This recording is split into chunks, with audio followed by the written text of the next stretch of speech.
দুর্যোগপূর্ণ আবহাওয়ার কারণে খুলনায় এবারের ঈদুল আজহার প্রধান জামাত সকাল 7টায় খুলনা টাউন জামে মসজিদে অনুষ্ঠিত হয়েছে।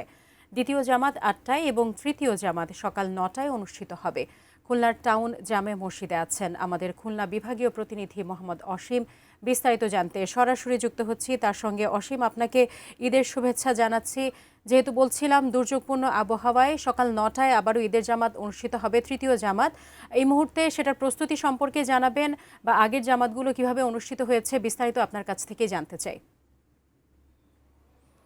সাজিয়া, আপনাকেও ঈদ মোবারক। একই সাথে আপনার মাধ্যমে এটিএন নিউজের সকল দর্শককেও ঈদ মোবারক জানাচ্ছি। আসলে সকাল 7টায় কিন্তু ঈদ খুলনার যে ঈদের প্রধান এবং প্রথম জামাত সেটি খুলনা টাউন মসজিদে অনুষ্ঠিত হয়েছে। আসলে এখানে হওয়ার কথা ছিল না, সব প্রস্তুতি শেষ হয়ে গিয়েছিল ঐতিহাসিক সার্কিট হাউস মাঠে। তবে দুর্যোগপূর্ণ আবহাওয়ার কারণে আসলে সেটি হয়নি, সে কারণে এখানে হয়েছে। একই সাথে দ্বিতীয় যে জামাত সেটি সকাল 8টায় সেটি কিন্তু শেষ হয়ে গেছে। এখন যে ঈদের যে তৃতীয় জামাত সেই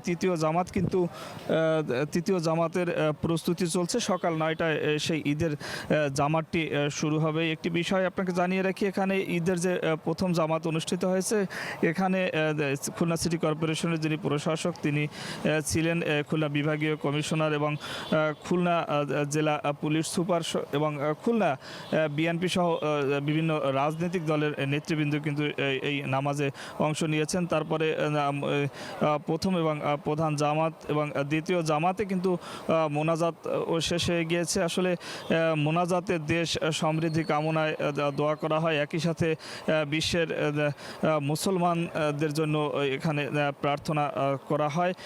একই সাথে আপনাকে জানিয়ে রাখি, আসলে ঈদের যে প্রথম এবং প্রধান জামাত এখানে যেহেতু অনুষ্ঠিত হচ্ছে সে কারণে কিন্তু নিরাপত্তার কথা যদি বলি, নিরাপত্তা একেবারে নিরাপত্তার চাদরে আইনশৃঙ্খলা বাহিনীর পক্ষ থেকে ঢেকে ফেলা হয়েছে। বিশেষ করে প্রবেশদ্বার অর্থাৎ খুলনা টাউন মসজিদের যে প্রবেশদ্বার রয়েছে, প্রবেশদ্বারে র্যাব পুলিশের পাশাপাশি এবং বিভিন্ন গোয়েন্দা নজরদারি তো রয়েছে। এরপরে কিন্তু আসলে আপনি জানেন যে আসলে আত্মত্যাগের যে এই ঈদে কিন্তু 9টার পরে অর্থাৎ এই জামাত শেষের পরে যে খুলনার আনুষ্ঠানিকতা অর্থাৎ কোরবানির আনুষ্ঠানিকতা ইতিমধ্যে শুরু হয়ে গেছে। তারপরে সকাল 9টার পরে আসলে পুরোপুরি শুরু হবে, সেটি কিন্তু সিটি কর্পোরেশনের পক্ষ থেকেও জানানো হয়েছে।